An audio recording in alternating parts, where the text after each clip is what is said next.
Eu sou Maria Dirce, popular Didi, apelido, sou professora de História e pedagoga da Rede Estadual de Minas Gerais. Eu vou estar com você trabalhando, o conteúdo de História durante essa pandemia da coronavírus. Espero que esse processo passe o mais rápido possível, mas nesses dias, durante esse tempo, nós vamos estar trabalhando temas diversos que estão contidos no nosso currículo referência de Minas Gerais.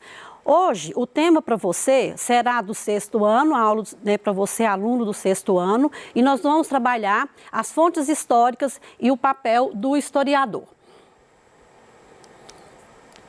Na aula de hoje, então, nós vamos ver o que é a definição da história e a importância para o desenvolvimento social e cultural das comunidades, das suas sociedades.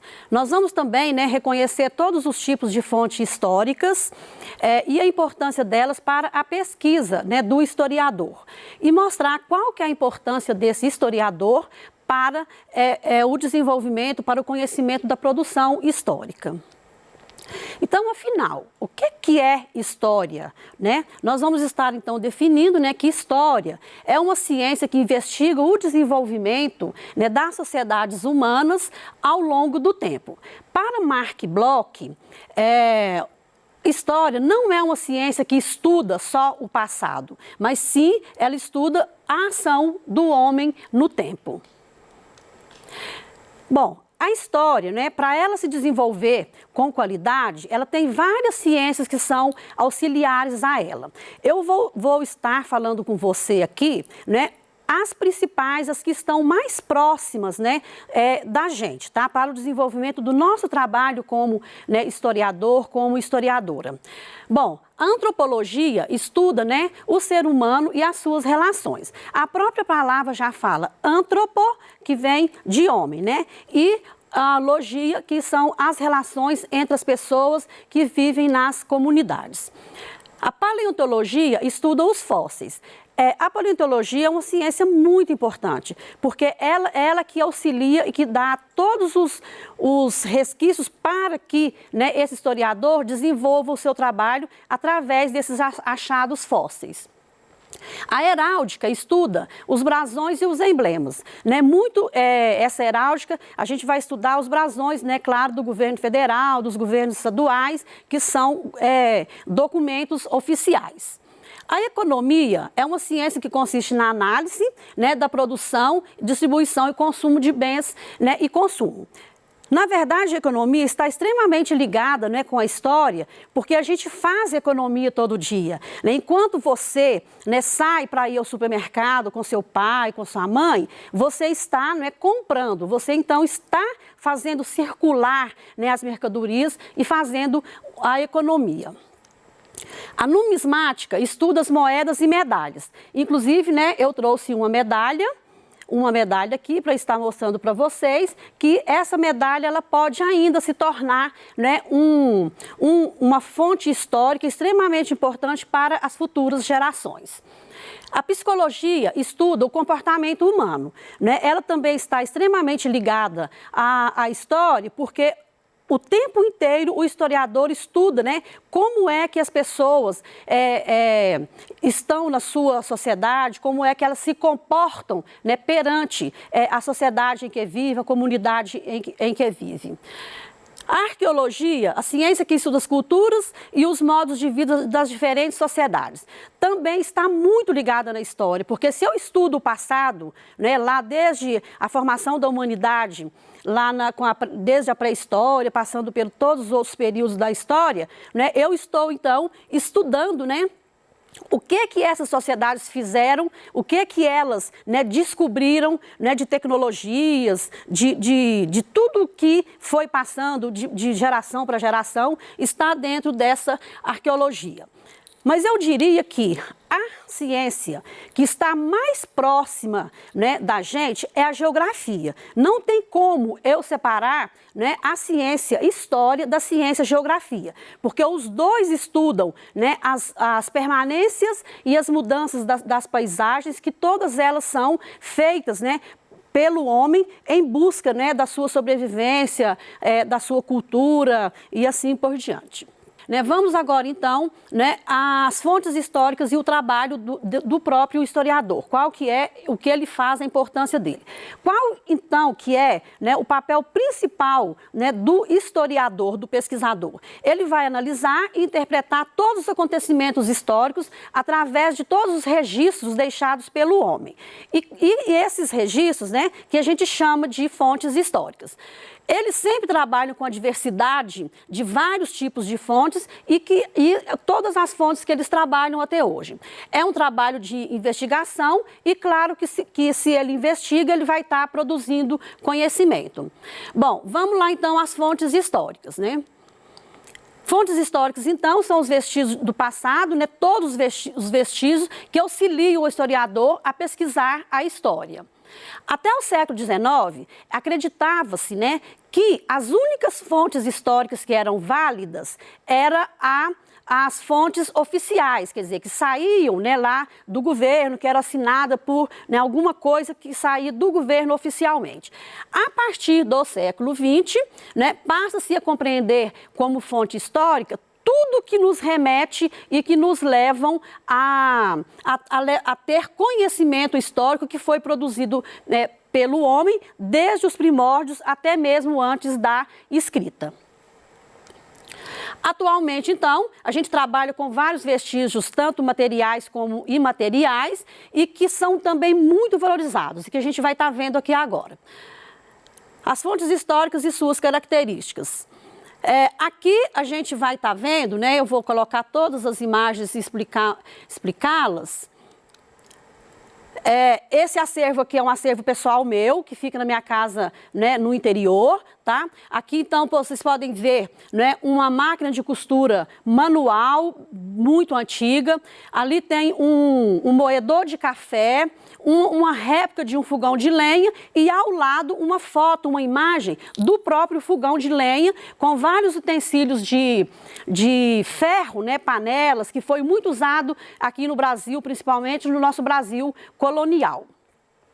Do lado aqui a gente tem uma máquina de escrever manual, também muito antiga, e um mimeógrafo, que é onde as pessoas faziam, né, as provas, né, que hoje a gente xeroca, imprime tudo. Na verdade, aquilo ali é que no passado os professores usavam para estar fazendo nossas provas, os trabalhos. Do lado aqui tem um ferro à brasa de passar roupa, né, que também é bastante conhecido, inclusive eu conheci pessoalmente quando morava na roça e tinha, né, esse ferro lá e a gente passava roupa com ele. Aqui tem uma pintura também da minha autoria, né, eu não sou boa pintora, mas está aqui uma pintura, um quadro que eu fiz, uma fita cassete, que hoje já nem existe mais, né, mas a gente tem para guardar aí como fonte histórica mesmo. Aqui tem uma televisão também preta e branca, né, que hoje não acha mais para comprar, que é bem antiga. E ali do lado um documento, né, pessoal, né, que é um documento que também é uma fonte histórica escrita. Bom, as fontes, então, e seus tipos. As escritas consistem em documentos que possuem frases, que possuem textos como cartas, como livros, letras de músicas, poemas, folhetos, etc. Inclusive, eu trouxe aqui, né, para vocês algumas coisas só para estar mostrando. Realmente aqui tem, né, uma revista, aqui tem, né, jornais. Jornais, que também é fonte escrita, né? Tem aqui outro jornal e assim, né, por diante.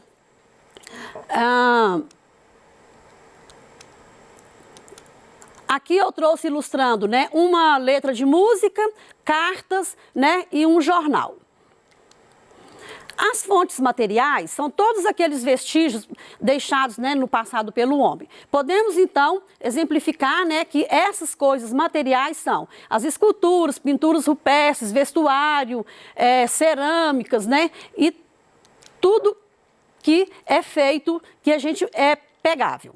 Aqui tem, né, uma réplica de um socador, né, mas a água, tá? Esse é um socador a água. E temos aqui um carro de boi, que também foi muito usado na época da Brasil colonial, um outro quadro e um livro.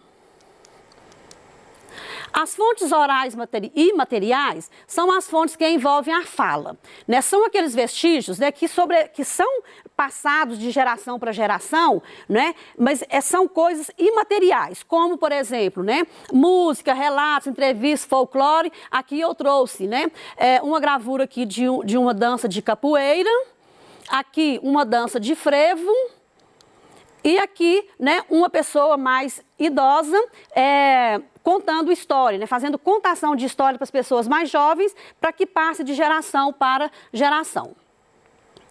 Bom, depois da gente estar vendo tudo isso, nós vamos estar vendo aqui agora, né, uma atividade para você tentar resolver.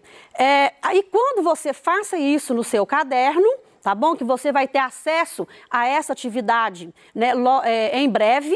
Aí você anota no seu caderno e depois leva para a sua escola. Espero que seja breve essa volta, né, de você com o seu professor lá na sua escola. E aí você então leva para estar discutindo, né, com o seu professor e com os seus colegas o que é que você achou aqui. O trabalho do historiador. Qual que é o objeto de estudo do historiador? Materiais utilizados pelo historiador para fazer as suas pesquisas. E quais que são os pontos, né, os pontos da pesquisa histórica? De onde esse historiador parte? Eu vou estar resolvendo com vocês aqui agora, né, mas vocês vão estar tendo acesso a isso aí na sua casa. Aí você pode aprofundar, estudando um pouco mais, né, pela internet ou pelo seu livro didático, tá? Que tudo vai, né, dar certo.